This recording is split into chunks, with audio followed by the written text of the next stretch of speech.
ஆண்டவருடைய பரிசுத்த நாமம் மகிமைப்படுவதாக.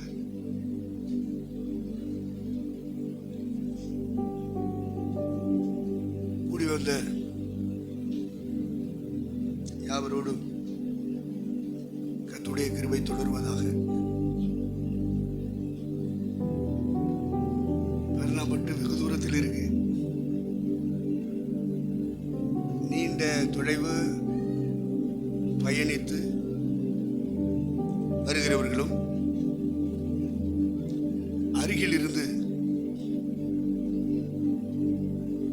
பயணித்து வருகிறவர்களும் ஒன்று கூடி வந்து தேவ சமூகத்தில் அமர்ந்திருந்து கர்த்தருடைய வசனங்களை தியானித்து நம்முடைய ஆவியிலே பலனடைந்து திரும்பி போகும்படியாக 2 மாதங்களுக்கு ஒரு முறை நம்மை கர்த்தர் வழிநடத்தி கொண்டிருக்கிறார். இந்த மாதம் பெர்னாபட்டிலே கூடி வரும்படி தேவன் நமக்கு அனுக்கிரகம் செய்திருக்கிறார்.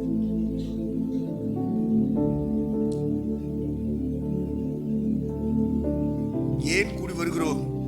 2 மாதத்திற்கு ஒரு முறை ஊழியர் கூட்டம் வைக்கிறாங்க. அதனால நாம போயிட்டு வரோம் அப்படின்ற சிந்தை இல்லாமல் வெல்லப்படுவதற்காக வருகிறோம் என்ற சிந்தையோடு வரணும். 5 ஆண்டு காலம் விசுவாசியாக நான் இருந்தேன். திருநெல்வேலி மாவட்டத்தில் இட்டமுடிங்கிற இடத்துல இருந்தேன். சபையின் அனுபவங்கள், ஊழியரோடு ஊழியக்காரர்கள் அவரோடு இணைந்து பகுதி நேர ஊழியம் செய்கிறதை நிறைவேற்றி வந்தேன். ஒரு 5 ஆண்டு காலம் பகுதி நேர ஊழியம். சுவாசி என்று சொன்னாலும் பகுதி நேர ஊழியத்தில் இருந்தேன். சிலர் ஞாயிற்றுக்கிழமை மட்டும்தான் ஆராதனை முடிந்து ஊழியம் செய்வார்கள். ஜெப வீட்டிலே தங்கி இருந்தேன். எங்க அம்மாவுக்கு வீடு வாடகை எடுத்து வச்சிருந்தாலும் சாப்பிட்றதுக்கு மட்டும் வீட்டுக்கு போவேன். பஸ்ல நடத்துனராக இருந்தபடினால சபைக்கு அருகில் வீடு வாடகை எடுத்ததுனால சாப்பாட்டுக்கு போயிடுவேன்.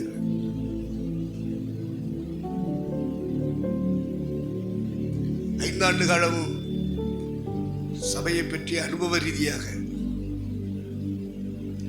ஊழியங்களை பற்றி ஒரு அனுபவ ரீதியாக, உபதேசங்களை பற்றி ஒரு அனுபவ ரீதியாக பரலோக தேவன் வழிநடத்திக் கொண்டே வந்தார். தொடர்ந்து 1 ஆண்டுகள் ஆண்டவருடைய பாதத்தில் இருக்கணும் அப்படின்னு சொல்லி வேலையை ராஜினாமா செய்துட்டு சென்னை பட்டணம் போய் அங்கே கிழக்கு தாம்பரத்தில் ஒரு வேதாகம பள்ளியில் இணைந்து பகலெல்லாம் வேத வாக்கியங்களை சிந்திப்பதற்கும் இரவெல்லாம் இறைவனுடைய சமூகத்திலே காத்திருப்பதற்கும் ஆண்டவர் வழி நடத்தினார். அதற்கு பிறகு அந்த 1 ஆண்டுகளில் ஆண்டவர் சமூகத்திலே காத்திருந்தேன்.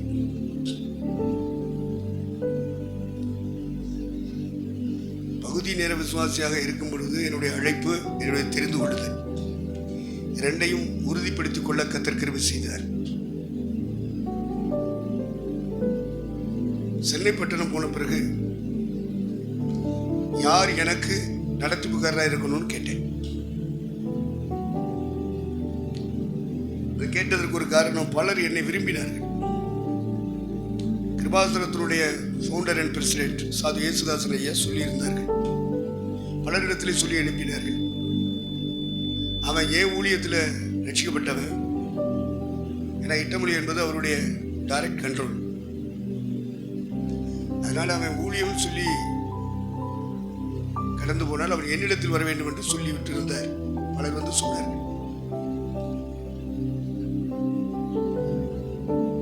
ரெண்டாவது ஒரு பாம்பாய் குமாரதாஸ் கூப்பிட்டுட்டே இருந்தார்.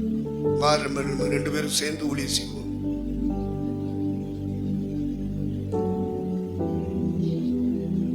செய்யலாம் என்று சொல்லி ஆண்டவர் என்ன சொல்றாரு என்று வெயிட் பண்ண.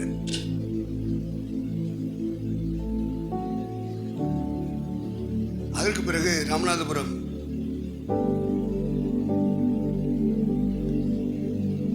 தாசியா ஆஸ்திரேலியா அவர்கள்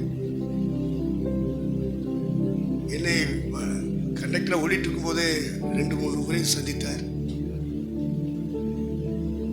பகிர்ந்து கொள்ளவில்லை. எங்க அம்மாட்ட, எங்க அண்ணன்ட்ட, என் நண்பர்கிட்ட 3 பேர் வழியாக என்னுடைய எதிர்காலத்தை குறித்த ஒரு பிளான் அவர்களுடைய மனசில் இருந்திருக்கு. அதை சொல்லியிருந்தார். அதற்கு நான் இசைந்து போகவில்லை. ஆனால் சென்னை பட்டணம் போன பிறகு அவர் என்னை தேடி வந்தார் வேதாகம பள்ளிக்கு.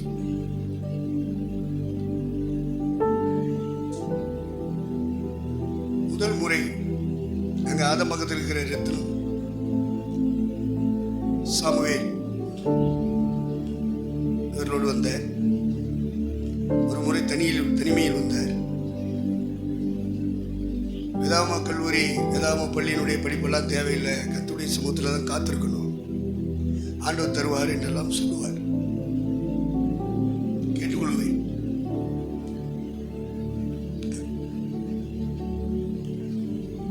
அப்புறம் ஒரு மனோகரன் ஒருத்தர் இருந்தார். அவர் கர்த்தருக்குள்ள போயிட்டார். அவரை கூட்டிட்டு வந்திருந்தார். இப்படி 2-3 முறைகள் அவர் என்னை தேடி சென்னைக்கு வந்திருந்தார். எனக்கு கர்த்தர் என்ன சொல்லுகிறார்? அப்போ அந்த ஸ்கூல்ல கற்றுக் கொடுக்க முடியாத அந்த ஆசிரியர்கள் அங்க இருந்த டீன் சொன்னார், நான் இங்கே இருக்க மாட்டேன், ஐபிசியில் சர்ச்சில் இருப்பேன், பைபிள் ஸ்கூல் நடத்த மாட்டேன், நான் தனியாக பைபிள் ஸ்கூல் நடத்துவேன். இப்போ எப்படியும் வருடத்திற்கு ஒரு 5-10 பேர் கிடைப்பாங்க. 5 பேர் போயிட்டாலும் ஒரு 5 பேராவது கிடைப்பாங்க. நான் உன்கிட்ட தந்துடுறேன், நீ சபா ஆரம்பி என்று சொல்லியிருந்தார். ஐயா ஜெபிங்க. இப்போ அவர் ஐபிசியினுடைய பிரசிடண்டா இருக்கார். அப்ப டீனா இருந்தார்.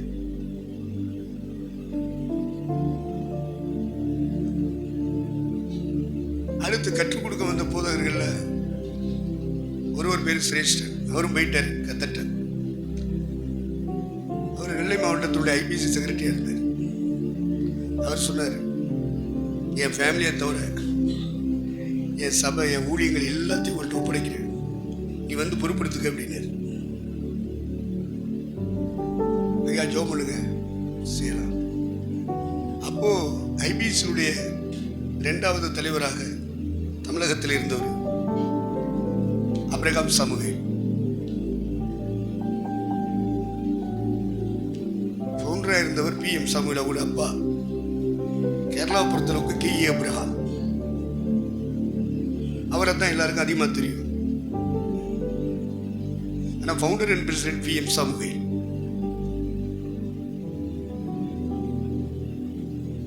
அப்போ ஒரு நாள் பைபிள் ஸ்கூலுடைய ஃபங்க்ஷனில் நானே பாடல் எழுதி நானே அரங்கேற்றம் பண்ணணும் அந்த ஃபங்க்ஷனில் அப்படின்ற மாதிரி ஒரு ஒழுங்கு செஞ்சுருந்தேன். அப்போ ஸ்டூடெண்ட்ஸ், சக நண்பர்கள் சொன்னாங்க, என்ன நீ ஒரு ஆள் மட்டும் மேடையில் நிற்கிற, இந்த பாட்டு படிக்கும்போது எங்களையும் சேர்த்துக்க அப்படி. அதுக்காகவே சில பல்லவிகள், கோரஸ்கள் தயார் பண்ணி அந்த ஃபங்க்ஷனில் அந்த பாடலை பாடி நிறைவேற்றினேன். அந்த பாடல் கம்போஸ் பண்ண வேர்ட் ஆஃப் காட் பிலிப்பியர் சாப்டர் 2ஆம் அதிகாரத்தில் உள்ளது. இயேசுநாதருடைய மனித பிறப்பு, அதை பற்றி பவுலடியார் விவரித்திருப்பார். அதை கம்போஸ் பண்ண மேடையில் இருந்த தலைவர்கள் மத்தியில் 2வது ஐபிசி தலைவர் KE அப்ரஹாம் சாமுவேல் அவரு கவனிச்சுட்டு இருந்திருக்காரு. எனக்கு தெரியாது. கூட்டம் முடிந்தது. மறுநாள் சென்ட்ரல் ஸ்டேஷன் கொண்டு போய் அவரை ரயில் ஏற்றி விடணும். ஒரு ஆந்திரா போகிறார். இப்போ போகும் வழியில் சொல்லுவார், தம்பி முன்ன பின்ன அவரோட நெருங்கினது கிடையாது, பார்த்தது கிடையாது, பேசினது கிடையாது, பேக்கு தூக்கிட்டு போகிறேன். அப்போ அவர் சொல்கிறாரு, தம்பி நீங்கள் இப்படி என் கூட வந்துருங்க, நான் ஆந்திரா போயிட்டு அப்படியே உங்களை அமெரிக்காவில் கொண்டு போகிறேன். ஐபிஎஸ்னுடைய செகண்ட் லீடராக இருந்தவர் ஆபிரகாம் சாமுவேல். ஐயா ஜிபிங்க, கத்துடைய சித்தம் அதுவானால் அப்படியே நடக்கட்டும். ரெண்டு வண்டியில் ஏற்றிட்டு நான் ஆண்டோடைய சமூகத்திலே காத்திருந்த பொழுது இரவு நேரங்கள் ஒரு நாள் மிஸ் பண்ண மாட்டேன். எப்போதும் தேவனை தேடிக்கொண்டிருப்பேன், தேவனோடு நெருங்கி கொண்டிருப்பேன். சென்னையில் வைத்து 2 காரியங்களுக்கு தேவன் பதில் தந்தார். நான் நடத்துனராக ஓடிக்கொண்டிருந்த காலகட்டத்தில் 2 காரியங்களுக்கு பதில் கொடுத்திருந்தார்.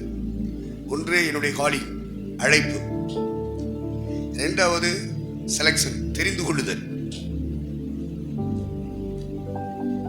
மீதி 2 காரியம் கேட்டுட்டு இருக்கேன் சென்னையில் வந்து 5 ஆண்டுகளுக்கு பிறகு. அதுக்கு முன்னாடி கேட்டுட்டு இருந்தேன், பதில் வரல. மீதி 2 காரியம் எனக்கு மரிக்கும் வரை எனக்கு ஆலோசனை கொடுப்பது யார்? என்னை கண்டிக்கணும், என்னை கண்காணிக்கணும், எனக்கு ஆலோசனை கொடுக்கணும். அதுக்கு யார தேவரீர் மனதில் வைத்திருக்கிறீர் என்று கேட்டுக்கொண்டே இருக்கிறேன். அடுத்து நான் ஊழியம் பண்ணணும், அந்த இடத்தையும் அந்த முகவரி எனக்கு வேணும் என்று ஆண்டவர்கிட்ட கேட்டிருந்தேன். அந்த ஓராண்டுகளில் ஆண்டவர் 2க்கும் பதில் தந்தார். அப்போ இவ்வளவு பேர் என்னை கூப்பிட்டு இருக்காங்க, நெருங்கிட்டு இருக்காங்க, நான் போல. கர்த்தருடைய மனசுல எங்கே போகணும், யாருக்கு கீழே இருக்கணும், இது 2க்கும் ஆண்டவர் சமூகத்தில் காத்திருந்தேன். அந்த ஓராண்டு காலம் காத்திருந்த பொழுதுதான் ஆண்டவர் ராமநாதபுரம் ஆசையாப்பா ஸ்ரேயாவை எனக்கு காண்பிச்சார். அவர் என்னுடைய பெயரை சொல்லி சோத்திரம் பண்றார். அவருடைய அறைக்குள், அவருடைய ரூமுக்குள்ளே இருந்து என்னுடைய பெயரை உச்சரித்து ஸ்தோத்திரம் பண்றார். எனக்கும் அவருக்கும் நெருக்கம் கிடையாது. நான் ரட்சிக்கப்பட்டது, ஸ்நானம் எடுத்தது, அபிஷேகம் பண்ணப்பட்டது, வளர்ந்தது எல்லாம் திருவள்ளி மாவட்டம் இட்டமணி.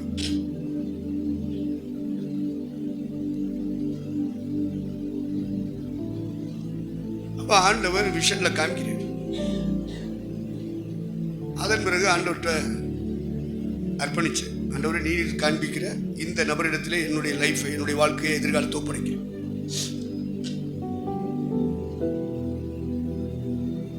எங்கே போகணும் அப்படின்னு சொல்லும்போது ராமேஸ்வரத்தை காமிச்சார்.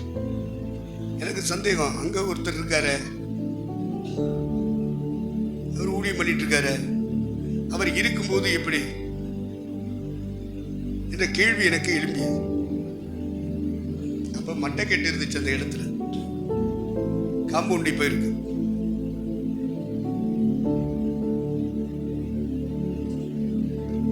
எனக்கு அந்த கேள்வி எழுந்துச்சு. ஆனாலும் நான் கடந்து போன பிறகு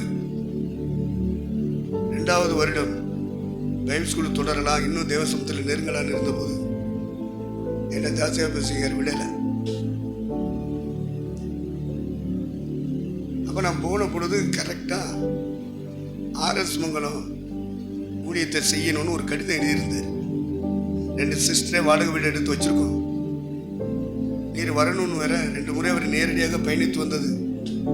அடுத்து கடித தொடர்புகள் எல்லாம் செய்து கொண்டே இருந்தார். அந்த நேரமே சொத்திலிருந்து எடுத்து RS மங்கலத்தில் வச்சுட்டு என்ன வந்த உடனே ராமேஸ்வரத்தில் வச்சார். ராமேஸ்வரத்திலையும் இருக்க விடல. அடிக்கடி RS மங்கலம் போகணும், இடம் தேடணும், ஜெப வீடு கட்டணும், இந்த வேலைகளில் என்னை பயன்படுத்தினார். ஆனாலும் அதன் மத்தியில் ராமேஸ்வரத்தில் ஜெப வீட்டினுடைய வடபுறமும் தென்புறமும் வீட்டு கூட்டங்களை வைத்து பாம்பன் தங்கச்சி மடம் மண்டபம் என்று கூட்டங்களை வச்சு அங்கங்கே 5-10 ஏன்னா நான் போய் அந்த ஜெப வீட்டில் தங்கும்போது ஒரே ஒரு ஆம்பளை பேர் பாக்கியம், 3 பெண்கள், மொத்தம் 4 பேர் தான் இருந்தார். ஒவ்வொரு ஞாயிற்றுக்கிழமையும் 4 பேர் தான், ஆளே இல்லை. இப்போ நம்ம போய் இன்சார்ஜ் எடுக்கிறதுக்கு முன்னாடி அந்த ஓராண்டு காலத்துக்கு முன்னாடி 7 ஆண்டுகள் ஊழியங்கள் தொடர்ந்து கொண்டிருக்கிறது. ஆத்துமாக்கள் இல்லை.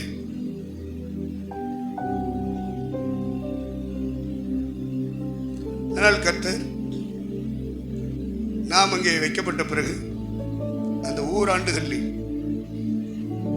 அங்கங்கே வீட்டு கூட்டங்களை ஏற்படுத்தினதுனால கொண்டு வந்து நிரப்புனா அந்த ஓட்டு கட்டிட நிரம்பும். இந்த சூழலில் அரசு மங்கலத்தில் இடங்களை வாங்கி கட்டடங்கள்லாம் கட்டி முடித்து விட்டு ஒரு 3 மாத காலம் நான் இருக்கிறேன் என்று சொல்லிட்டு ஐஸ் வந்துட்டாங்க. நான் கேட்டேன், அந்த அரசு மங்கள ஊழியத்தில் இடம் வாங்கி வச்சு கட்டடம் கிடையாச்சு. அவங்க ஒரு ஊழியர் மூலமாக இடறி போன விசுவாசிகள். நீ வந்துட்டீங்களே, அது தாசியாக பார்த்துக்கிடுவாரு. நம்ம 2 பேரும் ராமேஸ்வரத்தில் இருப்போம். எனக்கு இப்போ வாலிபமாக இருந்ததுனால கொஞ்சம் கோபம் கூடுது. இப்போ இருக்கிற கோபம் அர்த்தமுள்ள கோபம். அந்த வயசில் வந்த கோபங்கள் அர்த்தம் இல்லாமலே கோபங்கள் வரும். இவர் இப்படி சொன்ன உடனே ஆகா என்ன செய்ய அப்படின்ட்டு அந்த கோபம் வந்த உடனே ட்ராயர் எடுத்து கணக்கு நோட்டுகள் காணிக்க பெட்டிச்சாங்க கையில் ஒப்படைச்சிட்டு நான் நேரடியாக எங்கள் தாசி ஆஃபீஸுக்கிட்ட ராம்நாடு வந்துட்டேன். வந்து நடந்த விபரத்தை சொன்னேன். அவர் கடுமையான கோபத்தில் பேசுகிறார். இப்போ ஆண்டவர் அனுப்புனாரே, ஆண்டவர் சொல்லித்தானே வந்தோம், அப்புறம் ஏன் இந்த நிலைமை அப்படின்லாம் எனக்குள்ள கேள்விகள் வந்து ஐயா திட்டி கோவப்பட்டுட்டு அடுத்து சொன்னார், நீ அப்படி செய்திருக்க கூடாது, நீ ஏன் செய்த. இப்போ காலையில் வருவார். வந்த உடனே ஒரு 3 மாதம் எனக்கு கேளுங்க. வெளியில் அங்கங்கே இருக்கிற வீட்டு கூட்டங்களில் இருக்கிற ஜனங்களெல்லாம் நான் ஸ்நானம் கொடுத்து உள்ள நிரப்பிட்டு வாரு. அதுக்கப்புறம் நீங்க எங்க வச்சாலும் சரி அப்படின்னு கேட்டு காலையில வந்தார். ஐயா கேட்டார், ஏன் வந்தீர்? அது எனக்கு ஜெபம் பண்ண ஜெபம். அது காடு மாதிரி இருக்கு. அரசு சுத்தி கருவக்காடு வயக்காடு, வேற யாரு கட்டடங்களும் கிடையாது, வீடுகளும் கிடையாது. அங்கே ஜெபம் பண்ணலாம்ல. இல்லை எனக்கு அந்த பட்டியெல்லாம் உளுத்து கொட்டுது, அப்பதான் கட்டியிருக்கோம், அது எனக்கு பிடிக்கல. காரணங்களை சொன்னார். அவரு மீண்டும் மீண்டும் சொல்ல, இல்லை இதான் உனக்கு வசதி அப்படின்னு. இல்லை எனக்கு 3 மாதம் எனக்கு தவணை கொடுங்கன்னு கேட்டார்.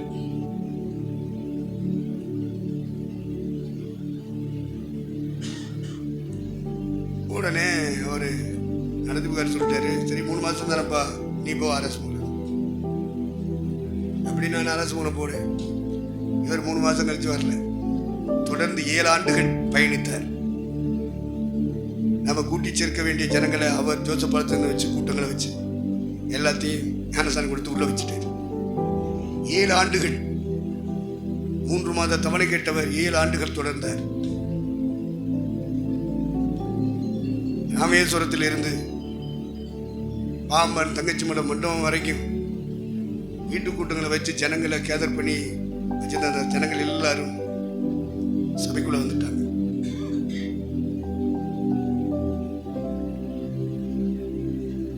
ஏழு ஆண்டுகள் தொடர்ந்து பயணித்தார். முயற்சித்தார் அவருக்கு டிரான்ஸ்ஃபர் கொடுக்க. சாதையா முயற்சித்தார். பாஸ்டர் கிருஷ்ணய்யா முயற்சித்தார். எங்க குரு ஜாசையா அவர்கள் முயற்சித்தார்கள். சகோதரிகள் சைடு நேசம் என்ற ஒரு காவி கொடுத்துன மதர் இருப்பாங்க, அவங்க முயற்சித்தாங்க. வாய்ப்புள்ள ஜனங்கள் இடறிடுவாங்களே அப்படின்றதுக்காக வெளியே சொல்லாமலே மூடி மூடி மூடி. ஜனத்துக்கு என்ன தெரியாது? பைபிள் தெரியுமா? ஊழியம்னா என்னன்னு தெரியுமா? சபைன்னா என்ன தெரியுமா? உங்களுக்கு ஞாயிற்றுக்கிழமை ஆராதனை செய்யறதுக்கு ஒரு ஆள் வேணும். பிரசங்கம் பண்றாரு. பாட்டாரா நடத்த ஒரு ஆள் வேணும். ஜனங்களுக்கு என்ன தெரியும்?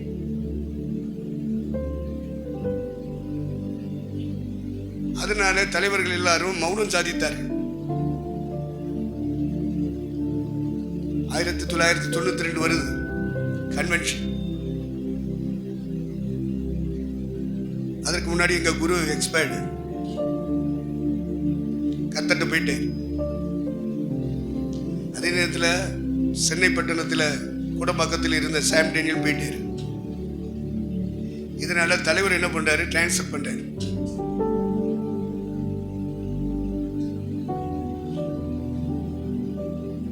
அப்போ கன்வென்ஷன் நாட்கள் முடிந்தது. 7 நாட்கள் 8 நாட்கள் முடிகிறது. ஞாயிறு ஞாயிறு 9வது நாள் ஊழியர் கூட்டம். எல்லா சகோதரிமார்களும் சகோதரர்களும் கூடியிருக்கிறார். பாட்டாரான முடிந்தது. தலைவர் டிரான்ஸ்ஃபர் சொல்றாரு. பாஸ்டர் ஆசீர்வாதம். அவர் கோடம்பாக்கத்தில் இருந்து கொண்டு சாந்தோமை கவனிப்பார், எண்ணூரை கவனிப்பார், கிடகுப்பட்டை கவனிப்பார். அதோடு கூட சகோதரர் அன்புதாஸ் ஒரு ஆசீர்வாதம். அவர் ராமேஸ்வரத்தில் இருந்து கொண்டு அரசு மங்களத்தை கவனிப்பார். இவ்விதமாக தலைவர்களுடைய வார்த்தைகள். ஒருத்தன் கீழ்ப்படுகிறான்னா தலைவர்கள் சொல்றாங்க. ஏதனாரு கீழ்ப்படின்னு சொல்றாங்க. International fraud. அவனுக்குள்ள இருக்கிறது பொய்யினார். தேவனுக்கு கீழ்ப்படுகிறா. என்னன்னு படிக்கல. பிரசவம் பண்ண படிச்சிருக்கான், ஜெபக்கூட்டாண்டத்தை படிச்சிருக்கான், விசுவாசி வீடு சந்திக்க பழகிருக்கான், பிரசவம் காணிக்க வாங்க பழகிருக்கான். கீழ்ப்படுதெல்லாம் என்னன்னு தெரியுமா? அவனுக்கு தெரியாது. எல்லாரும் ஊழியக்காரன். அவன் பிரசவம் பண்ண, அவன் ஜெபக்கூட்டம் நடத்துறான், அவன் பாட்டார நடத்துறான், அவன் ஊழியக்காரன்றான். அவ்வளவு பேர் குருட்டு போயிடுது. அது என்னை போன்ற அழைப்பு அபிஷேகம் பண்ணப்பட்டவங்களுக்கும் கத்தரிடத்திலிருந்து பதில் வாங்கினவனுக்கு தான் தெரியும். மற்ற ஊழியக்காரங்களுக்கு தெரியாது. புழைக்கிறதுக்கு இவன் வந்தேன், பணம் சம்பாதிக்க இவன் வந்தேன், வயிறு கழுவ இவன் வந்தேன், குடும்பத்தை நடத்த இவன் வந்தேன். இவெல்லாம் பாஸ்டர்ங்கிற பேர்ல நடத்திட்டு இருக்கான். இந்தியா முழுவதும் கத்திக்கிட்டு இருக்கு. திருட்டு பயில்கள் எல்லாம் பைபிளத்துக்கு பிரசம் பண்ணிட்டு இருக்கான். களவாணி பயில்கள். இவங்கனால சபை மக்கள் நாசமாகிறாங்க, ஊழிய நாசமாகுது. கடவுளுடைய உண்மையான ஊழியக்காரனை பார்க்க முடியல. நான் அப்பொழுதே வஞ்சிக்கப்பட்டேன். கர்த்தர் சொல்லி அனுப்புனாரு, 1 வருஷத்திலே தூக்குறாங்களே அப்படின்னு. சரி, மேல இடத்துக்கு கீழ்ப்படியணும். அதான கீழ்ப்படிதல். பிடிக்குது பிடிக்கல, விசுவாசிகளை கூப்பிட்டு வச்சுட்டு என்ன மாத்துறாங்க அப்படியா சொல்றது? அவன் திருட்டு பயில அதை சொல்லி கொடுப்பான் விசுவாசிகிட்ட. ஆண்டு சொல்றார், என்னோடு சேர்க்காதவன் சிதறடிக்கிறான். அவனுக்குள்ள இருக்குது அசுத்தாவி, அந்த ஊழியக்காரனுக்குள்ள. ஊழியக்காரன்னா யாருன்னே தெரியல, விசுவாசிகளுக்கும் தெரியல, ஊழியக்காரங்களுக்கும் தெரியல. பிரசவம் பண்ணிட்டா ஊழியக்காரங்கிற. பாட்டு ஒழுங்கா படிச்சுட்டான், மியூசிக் போட்டு படிச்சுட்டான், ஆராதிக்கிறான், அவன் ஊழியக்காரங்கிற. வீடு சந்திக்கிறான், ஊழியக்காரங்கிற. அவன் கடவாணி பயிலா இருக்கான், திருட்டு பயிலா இருக்கான், மைமாலக்காரனா இருக்கான், பொய்யனா இருக்கான். வாயத்திறந்தா பொய், சாப்பாட்டுக்காக பொய், பணத்துக்காக பொய், தன் குடும்பத்தை நடத்துறதுக்காக பொய். இவ்வளவு பொய்யை வச்சுக்கிட்டு அவன் பிரசங்கம் வர படிக்கிறான். இவன்லாம் செத்தா நரகத்துக்கு போவான்னு என் பைபிள் எழுதியிருக்கு. உங்க பைபிள் எழுதியிருக்கா என்னன்னு தெரியாது.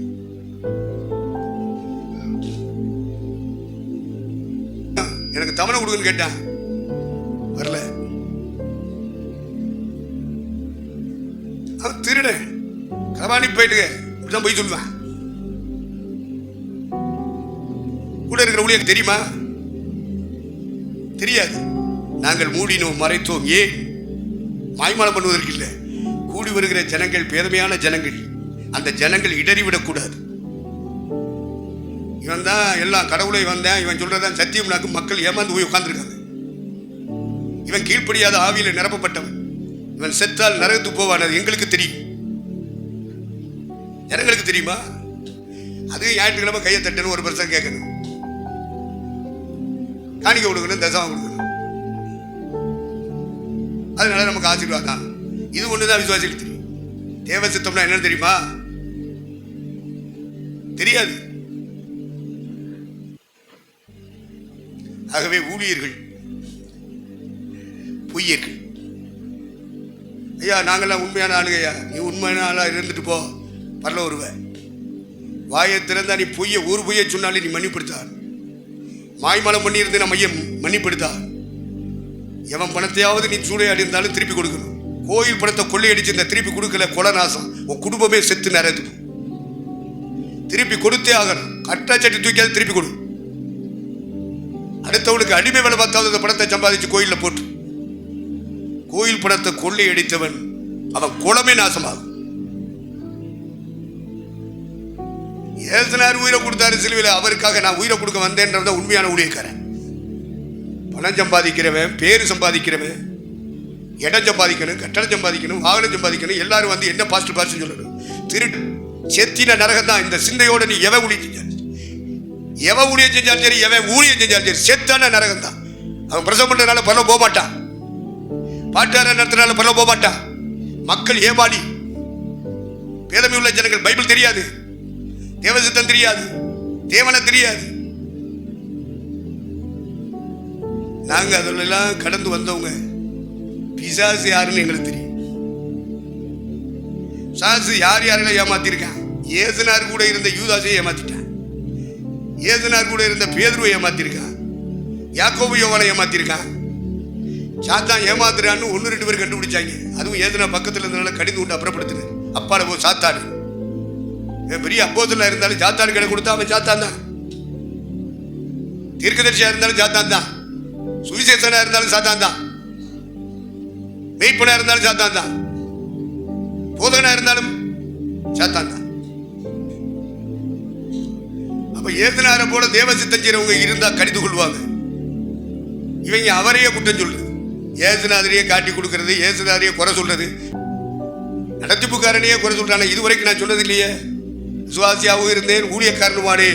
எனக்கு மேலாக வைக்கப்பட்ட நடத்திப்புக்காரரை குறித்து சபை சொல்லும், மூப்பன் சொல்லுவான், கூட இருக்கிற ஊழியக்காரன் சொல்லுவான். என் வாயிலிருந்து ஒரு வார்த்தை சொன்னது கிடையாது. என் மனசாட்சி சுத்தமா இருக்கு. நல்ல மனசாட்சி இல்லாதவன், கள்ள மனசாட்சி உள்ளவன், பொய்ய புரட்ட பணத்துக்காக எந்த பொய்யும் சொல்லுவான். மக்களை தேவனோட சேர்க்காம தன்னோட சேர்ப்பான். திருட்டுக்கு அங்க போய் சொல்ல எங்க பாசுங்கிறான். அப்ப அவன் தேவனோட சேர்த்திருக்கான், ஏசுனாரோட சேர்த்திருக்கான். திருட்டு கும்பல். இதெல்லாம் ஒரு 45 ஆண்டுகள் உருண்டு உருண்டு உருண்டு உருண்டு பயிற்சிகளை பெற்று பெற்று இறைவனோடு இணைந்து இணைந்து சாத்தான் எந்த ஆங்கிள் வந்தாலும், யார் மூலமா வந்தாலும் அதை போராடி ஜெயித்து ஜெயித்து என்னையும் காத்து, என்னை நம்புகிறவர்களையும் காத்து, இறைவனுடைய சித்தம் செய்யணும், பரலோகம் போகணும்னு யாரெல்லாம் அர்ப்பணிச்சிருக்கானோ அவனை பாதுகாத்து, அவன் பக்குவப்பட்டு ஒரு வரைக்கும் சகித்து சகித்து கடந்து வந்த ஊழியக்காரன் உங்களுக்கு முன்னாடி நின்று பிரசங்கம் பண்ணிட்டு இருக்கேன். என்னை விரல் நீட்டணும்னா அவனுக்கு ஒரு தகுதி இருக்கு. தகுதி இல்லாத நாக்க நீட்டக்கூடாது. என் தகுதி உனக்கு இருக்கான்னு கேட்பேன். சொல்ல முடியுமா? உனக்கு பக்கு இருக்கா, தில்லு இருக்கா? 45 ஆண்டுகள் கடந்து வந்திருக்கு. அதனால உங்களுக்கு பிரசவம் பண்ண என்ன தகுதிப்படுத்தி இருக்கிறார். தேவனுக்கு மகிமை உண்டாகட்டும். இவ்விதமாக 7 ஆண்டுகள் கடந்து 7 ஆண்டுகளும் RS மங்கலம் சுற்றுவட்டார நூற்றுக்கணக்கான கிராமங்களை தனிமையிலே நடந்து நடந்து போய் அந்த ஆன்மாக்களை எல்லாம் சந்தித்து டிராக்ஸ் கொடுத்து சுவிசேஷம் சொல்லி சாட்சி சொல்லி கத்தோலிக்க பிழைப்புக்குள் சிக்கி இருக்கிற மக்களை ஒவ்வொருவராக விடுவிக்க வேண்டும். சிங்கத்தின் வாயில் இருந்தும் கரடியின் வாயில் இருந்தும் தப்பிவித்தது போல, தாவீது தப்பிவித்தது போல தனித்தனி ஆத்துமாக்கிறார். இப்படி கொண்டு வந்து அந்த கட்டடத்தை, அரசு மூல கட்டடத்தை நிரப்புனேன். அதில் தான் வேதமாணிக்கம் வந்தார், அதில் தான் அமல்ராஜ் வந்தார், அதில் லாசர் வந்தார், அதில் தான் அல்போன்ஸ் வந்தார். அநேக ஊழியர்கள் ஊழியக்காரிகள் அங்கே உருவாக்கப்பட்டார்கள் அந்த 7 ஆண்டுகளில். ஆனால் தேவசித்தஞ்சர் ஊழியக்காரனை தான் நான் உருவாக்குனேன். அதனால எனக்கு கொஞ்சம் சந்தோஷம். இதனால சாதையா எனக்கு ஒரு ஐடென்டி கார்டு கொடுத்தார். கிருபாசனத்திலே ராமேஸ்வரத்திலே ஏற்படுத்தி இருக்கிறோம். பொதுமக்கள் மத்தியிலும் எங்கள் மத்தியிலும் நற்சாட்சி பெற்றவர் என்ற ஒரு சர்டிஃபிகேட், கான்ட்ராக்ட் சர்டிஃபிகேட் கொடுத்தார். Identify certificate. கிருபாசனத்தில் எவனுக்கும் ஐடென்டிஃபை சர்டிஃபிகேட் அவர் கொடுத்ததாக வரலாறே கிடையாது. வரலாறு படைத்த ஒரே ஆளு நான் தான். மற்றவெல்லாம் கிருபாசன போர்டு போட்டுக்கிட்டு ஏமாத்திக்கிட்டு இருக்கான், சாப்பிட்டுக்கிட்டு இருக்கான், சம்பாதிச்சுக்கிட்டு இருக்கான், குடும்பம் நடத்திட்டு இருக்கான். காலையிலே வந்தது தாவீதை குறித்ததான செய்தியை தியானிக்கும் பொழுது ஃபர்ஸ்ட் சிவந்த மேனி,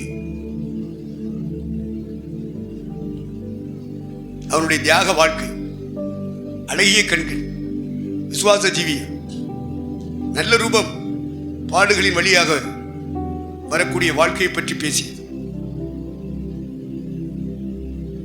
பராக்கிரமசாலி, யுத்த வீரன், எல்லாம் படிப்படியாக நம்முடைய ஜீவியங்களுக்கு அவசியமான சத்தியங்கள் வந்து கொண்டிருந்தது. எத்தனை பேர் கவனித்தீர்களோ தெரியாது. பஸ்ஸில் பயணிக்கிறவனுக்கு தான் பஸ்ஸில் எவ்வளோ கஷ்டம் இருக்குன்னு தெரியும். ரயிலில் வர்றவனுக்கு தான் ரயிலில் எவ்வளோ கஷ்டம் இருக்குன்னு தெரியும். டிராஃபிக்கில் மாட்டிக்கிட்டு முழிச்சு வர்றான் பற்றியில் அவனுக்கு தான் தெரியும் டிராஃபிக்கை பற்றி. சும்மா பிரச்சனை பண்ண தெரியுது. ஜனங்கள் காசு கொடுக்குறாங்க, அதை கொள்ளையடிக்க தெரியுது. எப்படி பண்ண போவான்?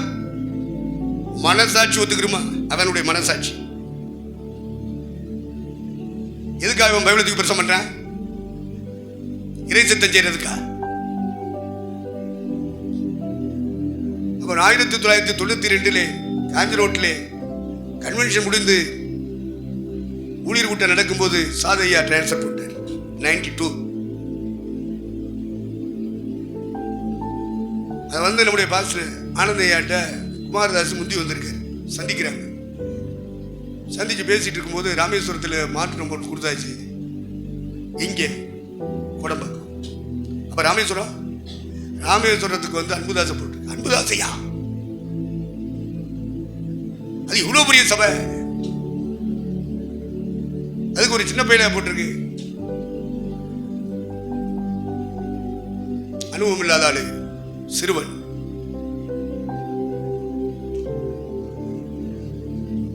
அடுத்து பாஸ்டர் ஜோசப் மோசஸை அவர் ஐயா ஆனந்தையா சந்திக்கிறார். என்ன மாற்றமா? ஆமா மாற்றம். அப்ப இங்கே ராமேஸ்வரத்தில் நான் மெட்ராஸில் இருந்துக்கிட்டு வந்து செய்யறது மாதிரி எல்லாம் ஒழுங்கு பண்ணிட்டேன். இல்லையே, அன்புதாசை போட்டுருக்குன்னு சொன்னாரு. யார் சொன்னா? குமாரதாஸ் சொன்னார். இல்லை நான் வந்து செய்யறது மாதிரி எல்லாம் பேசி ஒழுங்கு பண்ணிட்டேன். அன்புதாஸ் வர மாட்டேன். இந்த செய்தி என்னுடைய காதுகளுக்கு வந்ததுனால கன்னியாகுமரி காஞ்சிரோட விட்டுட்டு ஆர்எஸ் மங்கலத்துக்கு வந்தவன் அங்கேயே இருந்துட்டேன். மே டிரான்ஸ்ஃபர், மே வரல, ஜூன் வரல. ஏன்னா இந்த செய்தி என் காதில் விழுந்ததுனால ஜூலை மாதம் ஃபர்ஸ்ட் கிறிஸ்டியன் ஐயா வர்றாரு. உனக்கு டிரான்ஸ்ஃபர் கொடுத்த பிறகு நீ எப்படி இங்கே இருக்கலாம்? எப்படி இங்கே இருக்கலாம்? புறப்படு. அப்ப அவர் பயங்கர டென்ஷன்ல பேசுறாரு. நீ கீழ்படியல அப்படின்னாரு. அப்பதான் சொன்னேன், இப்படி செய்தி கீழ்பட்டையா வந்து அவர் கவனிக்கிறதாக மெட்ராஸில் இருந்து கவனிக்கிறதாக சொல்லியிருக்கிறாரு. செய்தி கேள்விப்பட்டேன். அதனாலதாயா கீழ்படியக்கூடாதுன்னு இல்லை, இடறுதல் வரக்கூடாது சபைகளில். 7 ஆண்டு காலம் அவர் நடத்தியிருக்கார். அவர் அந்த மக்கள்கிட்ட என்ன சொல்லி இருக்கிறார்? ஒவ்வொரு வீடா உட்கார்ந்து கேட்டா தான் தெரியும். சூச சமீபத்தில் சொன்னாரு, வந்து வீடுகளில் உட்கார்ந்து அன்புதாஸ் வருவாரு, அவரை ஏத்துக்கிறாரு சொல்லிட்டு இருந்தாரியா. அங்கேயும் சூசை, அங்கே அதிலும் சூசையான்னு கேட்கக்கூடாது. அவர் எங்கும் இருப்பார். அவர் வளர்ச்சிக்கு, அவர் ஞானத்துக்கு என்ன சொல்லணுமோ சொல்லுவார். அவர் கூட இருந்து அந்த வார்த்தையில கேட்டவர் வீடு வீடா சொல்லியிருக்கார். அவர் வந்தா, அன்புதாஸ் வந்தா அவனை ஓட வைக்கணும், இருக்க விடக்கூடாது. என்ன திமுறியா? இறை சித்தம் செய்ய பைபிள் எடுத்துட்டு வந்த சன்னியாசி,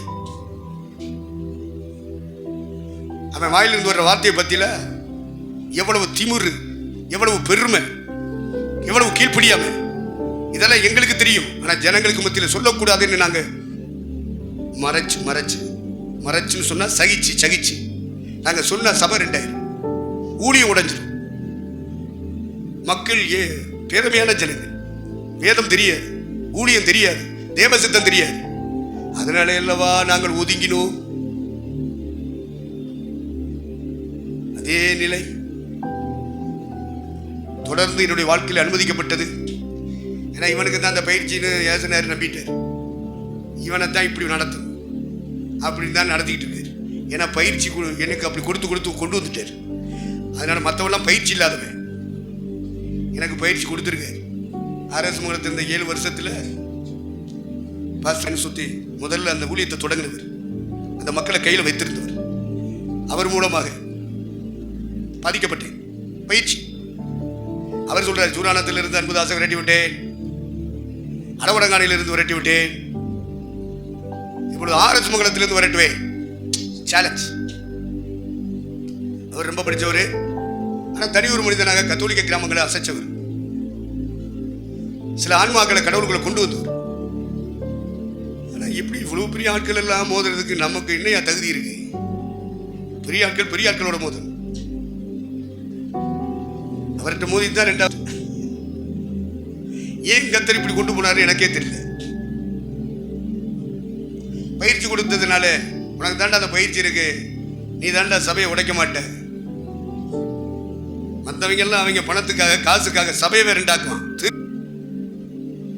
நாங்க மூச்சு விடாம போய்கிட்டு இருப்போம். மக்கள் 2000 கூடாது, சபை 2000 கூடாது, ஊழியர் 2000 கூடாது. எத்தனை பேர் உடைக்கிறான் தெரியுமா? பக்கத்திலேயே ஆரம்பிக்கிறான். என்ன கத்தர் எப்ப அழைச்சாலும் போயிடுவேன். ஆனா இந்த மாதிரி சாட்சி கிடைக்காது. நீ சரியான ஆவிக்குரிய ஊழியக்காரனா இருந்தா உனக்கு இந்த சாட்சி கிடைக்காது. நீ செத்து பரலோகம் வர்றவனா இருந்தா இது உனக்கு தேவை. நீ பரலோகம் வராத ஊழியக்காரனா இருப்பினா இது தேவையில்லை உனக்கு. நான் நாயினு திட்டினாலும் சரி, பேயினு திட்டினாலும் சரி, ஆண்டவரை எப்படி வேணாலும் திட்டுங்க, ஆனா நான் செத்தா பரலோகம் வரணும்னு சொல்ற ஊழியக்காரி இருந்தா ஆமென் அல்லேலூயா சொல்லுவேன். மற்றவன் வாயிலிருந்து வராது. அவெல்லாம் செத்து நரகத்துக்கு போறீர்கள். அவன் எதுக்காக பைபிளை தூக்கிட்டு வந்திருக்கான்? கடவாணி பயிலுங்க எல்லாம் தங்களை பாஸ்டர்னு சொல்லிவிட்டு இதுல வேற ஒயிட் அண்ட் ஒயிட் எதுக்கு? ஏமாத்துறது. சைத்தான். நான் பாதிக்கப்பட்டு வந்தவன்.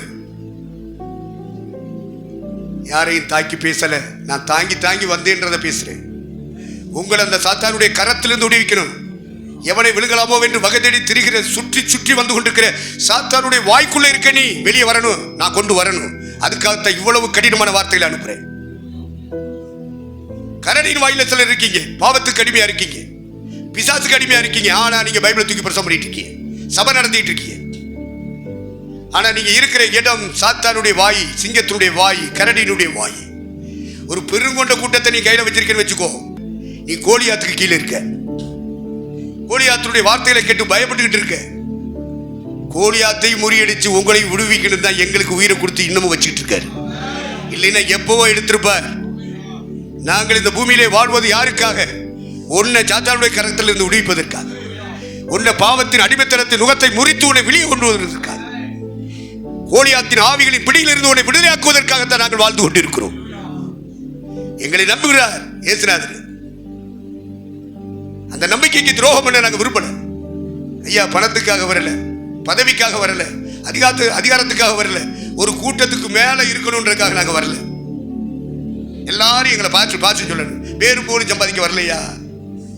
நீங்க நான் பிறக்கிறதுக்கு முன்னாடியே சிலுவையில் உயிரை கொடுத்தீரே, ரத்தம் சிந்தினீரே, எனக்காக அவமானங்கள் அடைந்தீரே, நிந்தைகளை சுமந்தீரே. நான் பிறக்கிறதுக்கு முன்னாடியே என்னை அன்பு கூர்ந்தீரே சுவாமி. அந்த அன்புக்கு ஈக்குவலா நடக்க முடியாட்டாலும் இந்த உயிர், இந்த உடல் உமக்காக செலவு செய்யப்படுது. அது ஒன்றுதானே எங்களுடைய சிந்தனை.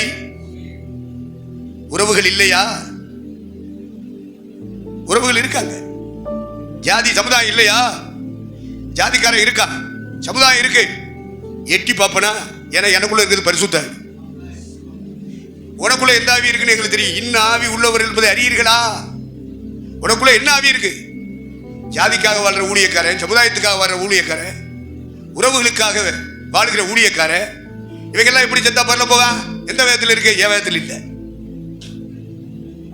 இதையெல்லாம் கடந்தவன் தேசத்தை விடு, இனத்தை விடு, தகப்பன் பெத்த தகப்பன் வீட்டை விடுறா அப்படின்னாரு. அப்படி முதல்ல விடாம தகப்பனை கூட்டிகிட்டே வந்துட்டேன், அண்ணமையனை கூட்டிகிட்டே வந்துட்டேன். ஆண்டவர் பொறுமையா இருந்தார். இப்படி கூட்டிட்டு வந்ததுனால அவங்க எல்லாரும் போட்டு அமைக்கிட்டாங்க. தேவசித்தம் செய்ய விடலை. யார? ஆபிரகாம. அவர் இஸ்ரவேலர்களுக்கு தகப்பன் மட்டுமல்ல, இஸ்லாமியர்களுக்கு தகப்பன் மட்டுமல்ல, திருச்சபை மக்களுக்கு ஆபிரகாம் தகப்பன். அவனை உருவாக்குறதுக்காக கர்த்தர் தேசத்தை விடு, இடத்தை விடு, தகப்பன் வீட்டை விடுன்னு சொன்னார். ஆனாலும் அவன் விடாம தேசத்தை விட்டான், இனத்தை விட்டான். 6 வரைக்கும் வந்து தகப்பனோட அண்ணமையனோட உள்ள இருந்தான். பத்திலா ஆபிரகாமை தொடர்ந்து பயணிக்க விடல. கானான் அவனுக்கு கொடுக்கப்பட்ட ஒரு தேசம் பயணிக்க விடல. அப்பம் பேச்சு கேட்டு வந்துட்டான், அண்ணமையன்ட்டி ஆலோசனை பண்ணி கேட்டு வந்துட்டான். போல ஏறக்குறைய 25 வருஷம் வீணாக்கிட்டான். ஆதியாகமம் 11 அதிகாரத்துக்கும் ஆதியாகமம் 12 அதிகாரத்துக்கும் இடைப்பட்ட காலம் என்னுடைய கணிப்பு 25 ஆண்டுகள். எங்கே 11 அதிகாரத்துக்கும் 12 அதிகாரத்தில் வாழ்க்கை சரித்திரம் எழுதியிருக்கணுமே. எங்களுக்கு தகப்பன்னு ஆண்டவர் சொன்னாரு, விசுவாசிகளின் தகப்பன் சொன்னாரு. எங்க அந்த பக்கங்கள் எங்கே? எல்லாம் இருண்ட பக்கங்கள் ஆகிருச்சு. வாழ்க்கையில் இருண்ட காலமாகிவிட்டது. 25 ஆண்டுகள் இறைவனுக்கு அவனுக்கும் தொடர்பு இல்லை, அழைத்தவருக்கு அவனுக்கும் தொடர்பு இல்லை. எல்லாம் குடும்பம் கோத்திரம் ஜாதி சமுதாயம் அண்ணமையன் அப்பன் அப்படியே போயிட்டேடா. அதனால அந்த பக்கங்கள் எல்லாம் திருச்சபையின் வளர்ச்சிக்கு அவசியமான பக்கங்கள் எல்லாம் இருண்ட பக்கங்களாக மாற்றிவிட்டாயே, கருப்பு பக்கங்களாகிவிட்டது. ஆனாலும் தேவன் உன்னை அழைத்தார், தெரிந்தெடுத்தார், வழி நடத்தினார், இஸ்மவேலர்களை தந்தார், இஸ்ரவேலர்களை தந்தார், இறுதியாக திருச்சபை மக்களை கிறிஸ்துவின் வழியாக தந்தார். இதுபோல அழைக்கப்பட்டவர்கள் கூட, தெரிந்து கொள்ளப்பட்டவர்கள் கூட இந்த பூமியிலே கொடுக்கப்பட்ட காலங்களை இருளின் பக்கங்களாக மாற்றிவிட்டார்கள், மாற்றிக் கொண்டிருக்கிறார்கள். ஒரு காலத்தில் அவர்கள் அழைக்கப்பட்டவர்கள் தான், சிவந்த மேனி உள்ளவர்கள் தான், அழகிய கண்கள் உள்ளவர்கள் தான், நல்ல ரூபம் உள்ளவர்கள் தான், பராக்கிரமசாலிகள் தான், யுத்த வீரன் தான், காரிய சமர்த்தர்கள் தான். இல்லை என்று மறுக்க முடியாது. அதற்கு சில ஆதாரங்களை பதிவு செய்து விட்டு போயிருக்கிறார். ஆனால் இருளின் பக்கங்களும் இருக்கிறதே, வீழ்ச்சியின் பக்கங்கள் இருக்கிறதே. நெக்ஸ்ட் ஜெனரேஷன் திருச்சபை மக்கள் வளர வேண்டும், அந்த வளர்ச்சிக்குரிய காரியங்கள் எல்லாம் உன்னிலிருந்து வர வேண்டும். இல்லையே, காலங்களை வீணாக்கி விட்டாயே. 25 வருஷம். அதுக்கப்புறம் ஆண்டவரே இறங்குறேன், உங்க அப்பா விட்டுட்டு வாடா, வெளியே வாடான. அதுக்கப்புறம் தான் 12 அதிகாரம் தொடர்கிறது. அவன் புறப்பட்டு போகும்போது கானானை நோக்கி பயணிக்கும் பொழுது வயது 75.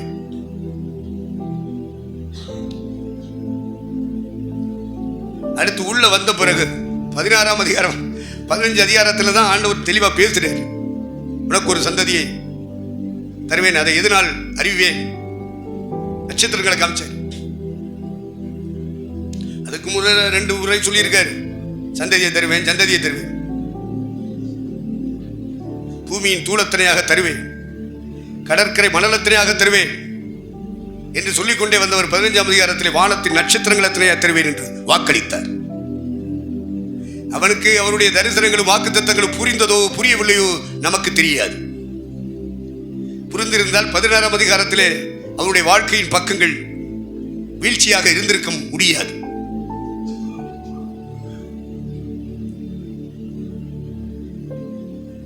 பதினாறாம் அதிகாரத்திலே அவனுக்கு வயது 85. 10 ஆண்டு காலம் ஓடுகிற வாழ்க்கையிலே பஞ்சங்களை சந்தித்தார், வறுமையை சந்தித்தார். குடும்பத்திலே தன் மனைவியை பாதுகாக்க முடியல, பிரச்சனைகளை சந்தித்தார். சந்ததியை தருவேன் 15ஆம் அதிகாரத்தில் சொல்றாரு. 16ஆம் அதிகாரத்தில் ஆகாரம் சேர்த்துக்கிட்டு சந்ததி உண்டாக்குறான். சுயமுயற்சி, உன்னுடைய சொந்த திறமையினாலே, சொந்த அறிவினாலே இந்த உலகத்திலே நீ எத்தனை ஆத்துமாக்களை சம்பாதிச்சாலும் சரி, அவனு நிறைந்து போவேன். நீ எதன் அடிப்படையில் நீ ஆத்துமாக்களை சம்பாதிக்கிற? உன் சபையில் எப்படி வர்றேன் ஆத்துமாக்கள்? என்ன மாதிரி ஆளை கொண்டு போய் வை, ஒவ்வொரு ஆளை செக் பண்ணி வை. ஃபில்டர் பண்ணு. நீ முதல்ல சொல்லு, உன் சபையில் வர்றவன் எத்தனை பேர் பரலோகம் வருவான்னு சொல்லு. சொல்ல முடியுமா உனக்கு? திராணி இருக்கா? ஒருத்தன் வரமாட்டாயாமா சிலாடு. அப்ப இத்தனை ஆண்டுகளை என்ன ஊழியம் பண்ண, என்ன உபதேசம் பண்ண? நீனாவது வருவியா? சோமனி சொல்றேன், நீயாவது வரல வருவியா? அந்த நம்பிக்கை, அந்த விசுவாசம், அந்த நிச்சயம் இருக்கா? நான் நிச்சயம் இல்லாதவனாக ஓடேன் நானே பவுலு. நீனே பரல வருவா அப்படிங்கிற நிச்சயம் காரணம் நிறைய பொய் சொல்லியிருக்கேன். புள்ளாட்டிக்கு உனக்கும் பயங்கர கருத்து வேறுபாடு, பிள்ளைகளுக்கு உனக்கும் கருத்து வேறுபாடு. வர்ற பணங்காசுல உண்மை இல்லை, பொய், பிராடு.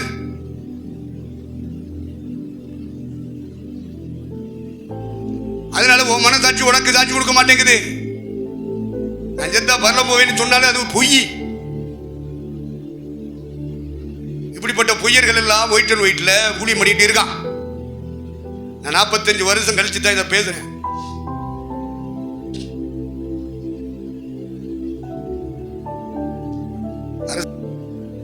நல்ல நிச்சயம் இங்க கூடி வந்திருக்கிற ஆண்களாக இருந்தாலும் சரி, பெண்களாக இருந்தாலும் சரி, நல்ல நிச்சயம் இருக்க வேண்டும்.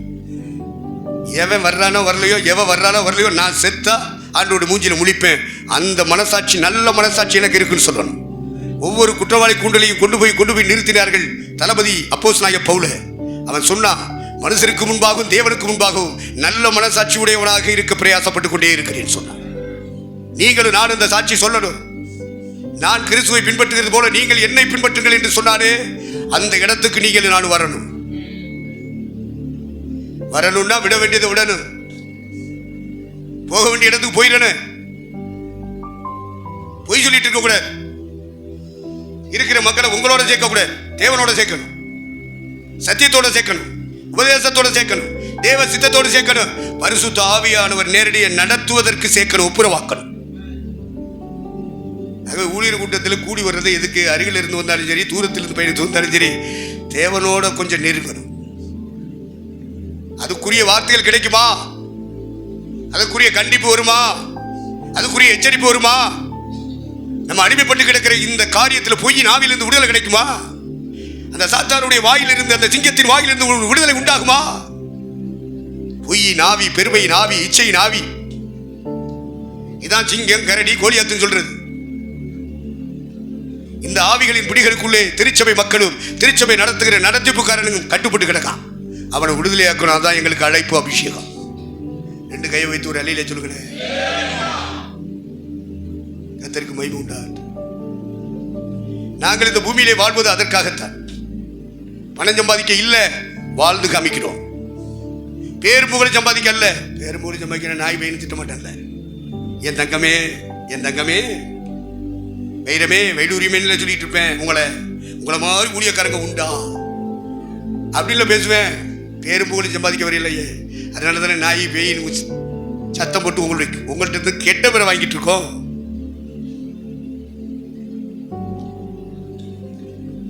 காரிய சமர்த்தனாகிறதுக்கு ஒரு சாட்சியில கடந்த கால வாழ்க்கையில் அவர் பெற்றுக்கொண்ட அனுபவத்தை பகிர்ந்தார் பாஸ்டர் ஆனந்த்.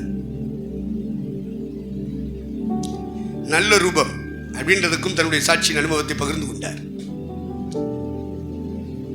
அதுல எங்க குரு கடைக்கு போய் பர்ச்சேஸ் பண்ணிட்டு வந்ததை குறிப்பிட்டார். பஸ் எத்தனை மணிக்கு போகணும் கேட்டு வா அப்படின்றதெல்லாம் குறிப்பிட்டார். உருவாக்கப்படுதல், ஊழியக்காரன் பைபிள் காலேஜ் போயிட்டு படிச்சுட்டு வந்தா போதாது, தேவ சித்தம் செய்யணும்னா உருவாக்கப்படணும். உருவாக்கப்பட்டவர்களின் கீழ் உருவாக்கப்படணும். அதை நீங்க புரிஞ்சுக்க. நீ செத்து பரலோகம் வரணும்னா இப்ப சொல்ற வார்த்தைகளை அண்டர்லைன் பண்ணிக்க. கேட்டுட்டு விட்டுட்டு போகாத. குடும்பம் நடத்தின போதாது, சபை நடத்தினா போதாது. சபைக்கு ஒரு பிரசவம் பண்ணணும், பாட்டுக்காரர் நடத்தணும், ஜப கூட்டங்கள் நடத்தணும், போதும். அவன் தத்தமாக கணி கொடுத்துருவான். அது இல்லை, அதை வாங்கி சாப்பிட்டுட்டு தின்னா நீ நரந்து போயிடுவான். கர்த்தருடைய சித்தம் செய்கிற ஊழியக்காரனா இந்த உலகத்தில் வாழ்ந்துட்டு நீ மறிக்கணும். இதை சொல்றதுக்கு தயார் நாங்கள் ஊழியர் கூட்டம் வச்சிருக்கோம். இந்த மற்ற இடங்கள்ல அங்கே ஐக்கியம் நடக்குது, இங்கே ஊழியர் கூட்டம் நடக்குது, அங்கே ஓடி இங்கே ஓடி இங்கே ஓடி. நீ ஓடு ஓடு. ஓடினாள் என் தங்கை. வாழ்க்கை ஓரத்திற்கு ஓடினாள். ஓரத்தில் என்ன இருக்கு? பாதாளம் இருக்கு. ஓரத்தில் அக்னி கடல் இருக்கு. அப்புறம் பாதாளத்தில் போய் டம்முன்னு விழுந்துட்டு வேதனைப்பட்டுக்கிட்டு அக்னி சூளையிலே வேதனைப்படுகிறேனே, எனக்கு ஒரு சொட்டு தண்ணி தானே, தண்ணி தர மாட்டான். நீ ஆபிரகாம்கிட்ட கேட்டாலும் தர மாட்டான், லாசர்கிட்ட கேட்டாலும் தர மாட்டான்.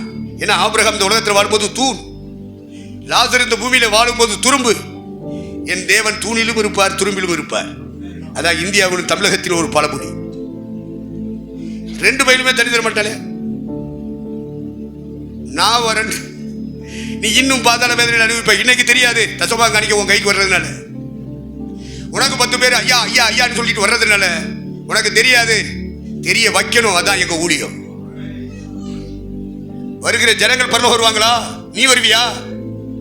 அங்க ஐக்கிய எங்க ஐக்கிய எங்க ஐக்கிய, அங்க ஓடி இங்க ஓடி. பேக்கு தர்றாங்க, அரிசி தர்றாங்க, சைக்கிள் தர்றேன், 2 வீலர் தர்றேன். ஏன்னா பிச்சைக்கார பயிலடா. இந்த கூட்டத்துக்கு வராதியலே. இப்படியே பிச்சை எடுத்துட்டு செத்து நிறைய போங்க. யார் உனக்கு தடை?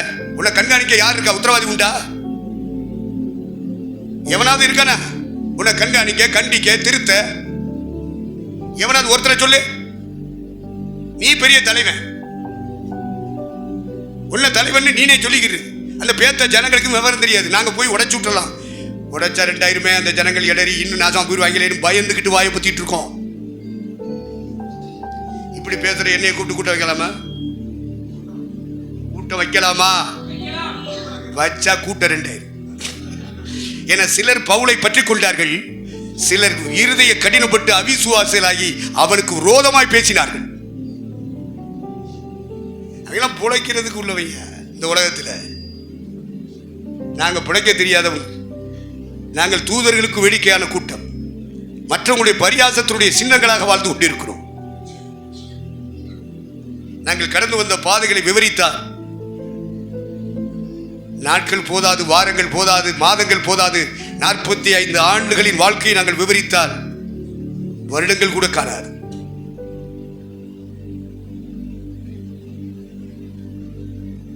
கர்த்தருக்கு மகிமை உண்டாகட்டும். 19 வயதுல கர்த்தரை ஏற்றுக்கொண்டேன். வயது 64 வர்ற மேயில நான் கம்ப்ளீட் பண்றேன்.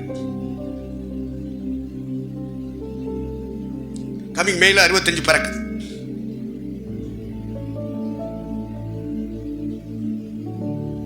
எத்தனை ஏமாற்றங்கள், எத்தனை வஞ்சகங்கள், எத்தனை எதிர்ப்புகள், எத்தனை குறை சொல்லுதல், அத்தனையும் சந்தித்து சகித்து எதிர்ப்பு காட்டாமல், குறை சொல்லாமல், கீழ்ப்படுதலை காண்பித்து கடந்து வந்த பாத்திரையா. இந்த மைக்குக்கு முன்னாடி நிற்கிறேன், ஏஜ் நடத்துவார் சொல்ற கூட்டத்தில் உள்ளவன் இல்லை. நான் கிறிஸ்துவை பின்பற்றுகிறது போல என்னை பின்பற்றுங்கள் என்று சொல்லுகிற கூட்டத்தில் ஒருவனாக நான் நிற்கிறேன். எங்களை பார்க்காத எங்க போதகத்தை பாரு. அதுக்கு மேல பிரச்சனை வந்தா என்ன கூட்டிட்டு வாங்க, நான் பேசிக்கிறேன். இனிமே பிரசவம் பண்ண விடாம பைபிளை கீழே வச்சுட்டு போட்டு சொல்றேன். சும்மா பொழப்பு நடத்த வந்த நாய்கள் எல்லாம் என்ன பார்க்காத, போதகரை பார்க்காத, போதகத்தை பாரு. களவாணிப்ப அவன் வாயிலிருந்து இந்த வார்த்தை வரும். இறைவனுக்காக தங்கள் வாழ்க்கையை அர்ப்பணித்து ஓடுகிற தியாக சின்னங்களினுடைய வாய்களில் இருந்து இது வராது. பொழப்பு நடத்துவதற்கு, பணம் சம்பாதிக்கிறதுக்கு, கொள்ளையடிக்கிறதுக்கு, பொய் சொல்லி காரியங்களுக்கு சமர்ப்பிக்கிறவனுக்கு இந்த வார்த்தை வராது. இவங்களெல்லாம் என்ன பண்ணுவாங்க? சம்பாதிக்கணும், தசமாத்தை விட்டுறக்கூடாது, காணிக்கை விட்டுறக்கூடாது, அவன் கொடுக்குற ஆளுகளை விட்டுறக்கூடாது. இந்த நாய் கொடுத்தா போகுமா? இழுத்துக்கிட்டு நிற்பான். 7 வருஷம் இழுத்த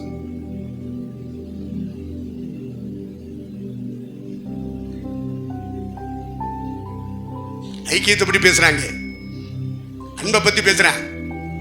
அவன் வாழ்க்கையில் அது வெளிப்படுதா? ஐக்கியம் இருக்கா?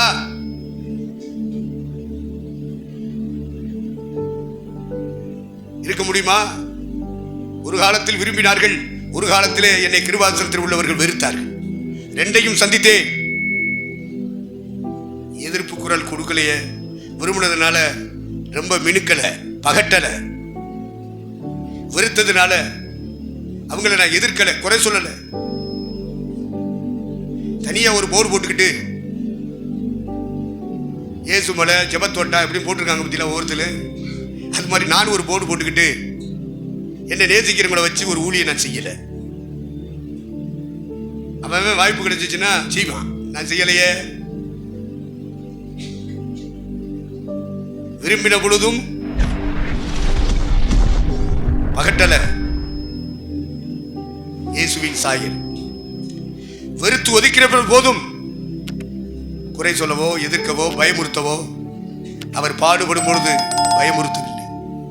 அவர் வையப்படும் போது, நிந்திக்கும் பொழுது, அவமானப்படுத்தி பேசும் பொழுது திருப்பி அவமானப்படுத்தல, நிந்திக்கல. இதெல்லாம் கிறிஸ்துவின் சாயல் இல்லையா?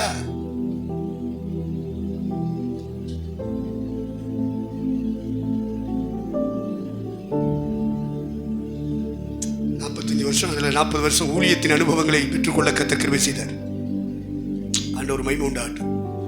ஏன்னா நான் யாரு, உங்களுக்கு மேல உங்களோட இணைந்து பயணிக்கிற ஊழியக்காரனாகிய நான் யாருங்கிறது சிலருக்கு தெரியாது. அவர்களுக்கு நான் கற்றுத்தர வேண்டும். அதற்காக இந்த நேரங்களை நான் பயன்படுத்திக் கொண்டேன். ஆனாலும் கோடம்பாக்கத்துக்கு டிரான்ஸ்ஃபர் ஆகி போனவர் திரும்ப வந்துக்கிட்டு விசுவாசிகளை கையில் வச்சுட்டே இருந்தார். விசுவாசிகளோட தொடர்பு கிருபாசனத்தை பொறுத்தளவுக்கு, அதுவும் தலைவருக்கு கீழ்ப்படுகிற ஆளுகளுக்கு டிரான்ஸ்ஃபர் கொடுத்துட்டா ஆணாயிலும் பெண்ணாயிலும் அடுத்த நிமிஷம் சூட்கேஸை தூக்கிட்டு போயிடுவோம். என்னுடைய வாழ்க்கையில மட்டும் அது தாமதித்தது. பாஸ்டர் கிருஷ்ணனையா வந்து என்னை கடிந்து கொண்டு அழைத்து கொண்டு போனார். Pastor Joseph Moses, Anbudas, pastor Krishnan, Rameswaram திருச்சபை மக்கள் எல்லாரையும் வைத்து, இனிமேல் உங்களுக்கு அன்புதாசு தான் ராமேஸ்வர ஊழியக்காரர் என்று பகிரங்கமாக பாஸ்டர் கிருஷ்ணன் பேசுகிறார். அவரோடு இணைந்து நீங்கள் பயணிக்க வேண்டும், ஊழியங்களை செய்ய வேண்டும் என்று சொல்லுகிறார். அவர் சொல்லி முடித்து எழுப்புகிறார். இனி இந்த ராமேஸ்வர ஊழியம் புதிய அஸ்திவாரத்திலே புதிதாக இது கட்டப்பட வேண்டும், கட்டப்படும் என்று சொன்னார். எப்படி சொன்னார் அப்படின்றதே எனக்கு சந்தேகம். சொல்ல வச்சவர் கர்த்தர். என்ன ராமேஸ்வரம் போன்னு சொல்லி சென்னையில் இருந்து அனுப்பி வச்சவர் கர்த்தர் இல்லையா? 7 ஆண்டு காலம் நான் பாதிக்கப்பட்டவனாக இருந்தாலும் அந்த பாதிப்பிலும் ஆறுதல் படுத்தினார். ஆத்துமாக்களை தந்து வியாதிகளை நீக்கினார். கைவிடப்பட்ட வியாதிகள். எங்க ஐயா குரு அவர் சொல்லிட்டாரு, அங்க அரசு மூலம் போ. அவர் என்ன நம்பி அனுப்பினார். ஆண்டவர் பாதத்தில் கண்ணீரோடு உட்கார்ந்து ஆண்டவர் சுகப்படுத்தினார். டாக்டர் கைவிடப்பட்ட கேஸ், அது மாதிரி சாதி பிடிச்ச கேஸ். இந்த மாதிரி சாதி பிடிச்சிருக்குப்பா, வா, ஏன்ல கொண்டாந்து போட்டிருக்காங்க, என்னால் ஜம் பண்ண முடியாது, நான் வயசாகி போச்சு, நீ தான் வாலிபன், வா வா. 2 விசுவாசிகள் அழைச்சிட்டு போடு. சிங்கார தோப்பில் உட்கார்ந்து அவர் யாருக்கு சாதி பிடிச்சிட்டு கொண்டாந்து விட்டாரோ அவங்கள்ட்ட இருந்து அசுத்தாவிகளை துரத்தி என் குருவுக்கு முன்பாக ப்ரூவ் பண்ணேன். விசுவாசிக்கிறவங்களா நடக்க அடையாளங்கன்னு அத்தனை பேர் பிரசவம் பண்ணுவான். ப்ரூவ் பண்றானா?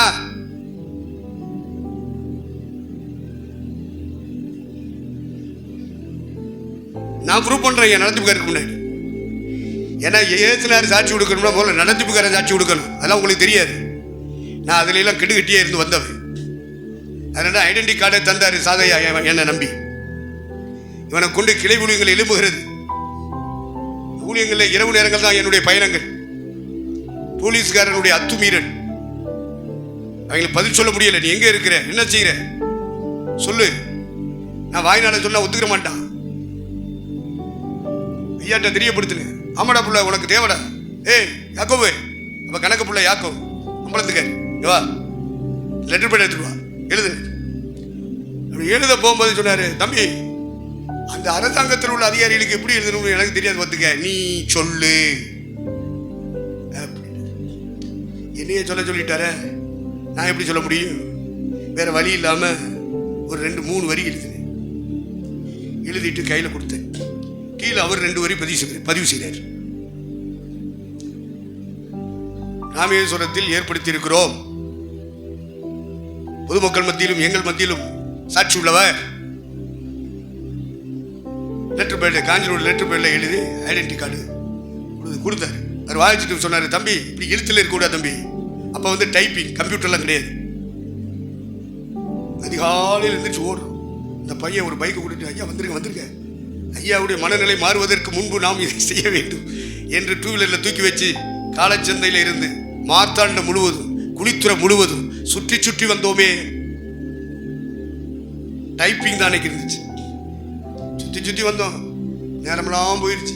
கடையத்தில் ஒருத்தன் கடையை திறந்த உடனே உள்ளே போனேன். ஐயா ஒரு கடை திறக்கிற மாதிரி இருக்கு. விழுந்தடிச்சு உள்ளே போனேன். எப்பா எனக்கு இதை டைப் அடிச்சு கொடு. அவன் சொல்லிட்டேன், இப்போ தான் கடையை சுத்தம் பண்ணிக்கிட்டு இருக்கேன், திறந்துக்கிட்டு இருக்கேன், நில்லியாங்கிட்டு. ஏன் ரொம்ப அவசரம்ப்பா அப்படின்னு சொல்லி மார்த்தாண்டத்தில் டைப்பிங் பண்ணி உடனே அதை வச்சுக்கிட்டு டூ வீலரில் பறந்து வந்து ஐயாட்ட கொடுத்து, எங்கவே சீல் எடுத்துட்டு வா, தலைமை சார்ந்தருடைய சீல் கையெழுத்து போட்டு வச்சுங்க தம்பி, உங்க மூலமா கிளை ஊழியங்கள் உண்டாகுது. இரவு நேரத்தில் நீங்க பயணிக்கிறீங்க, உங்களுக்கு பிரச்சனை இருக்கு, ஐடென்டி கார்டு வச்சுக்க. இந்திய தேசத்தில் கிருபாசனங்கிற போர்டுக்குள்ள இருக்கிறவங்களுக்கு எத்தனை பேருக்கு ஐடென்டி கார்டு இருக்கு? இல்ல.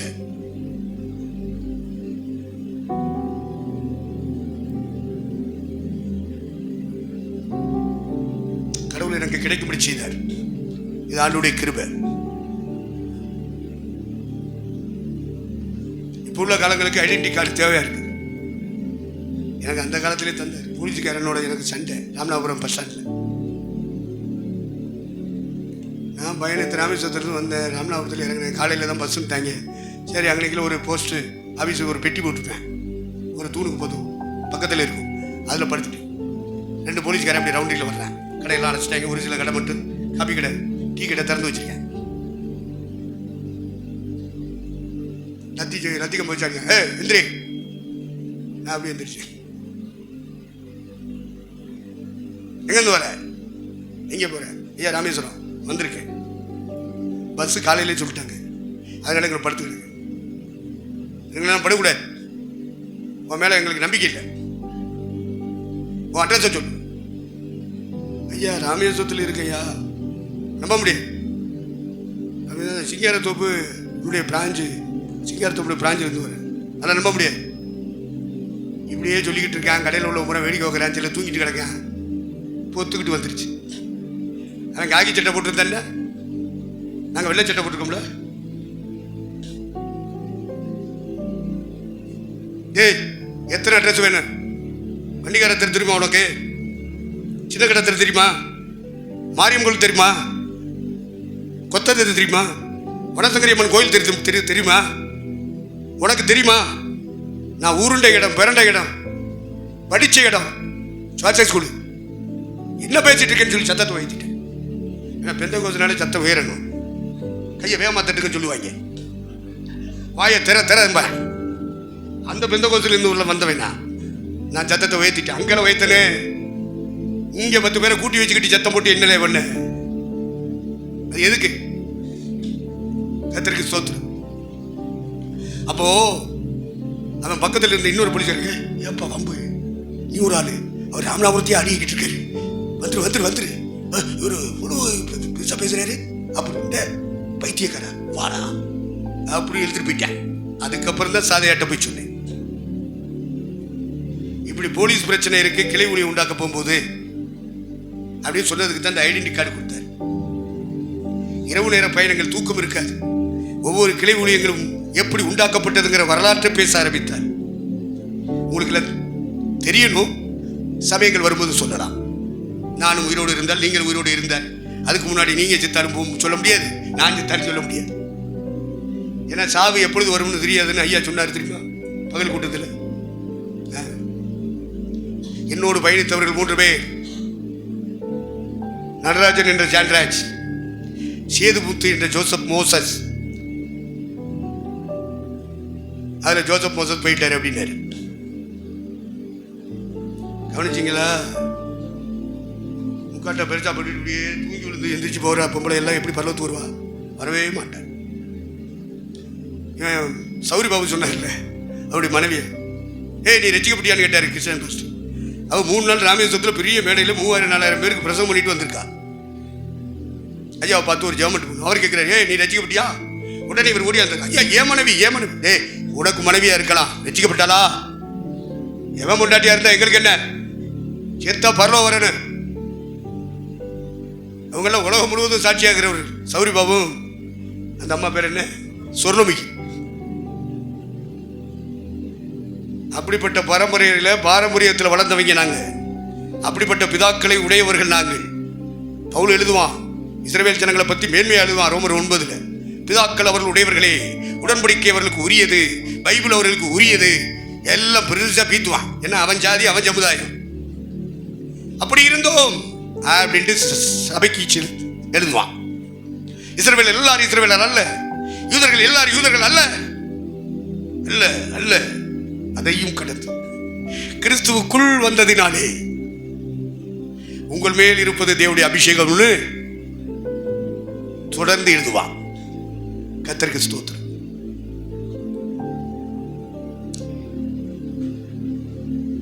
என்னுடைய சாட்சி இதோடு நிறைவு செய்கிறேன். மீதமுள்ள நேரங்களில் வசனங்களை உங்களுக்கு நினைப்பூட்டலாம் என்று எண்ணுகிறேன்.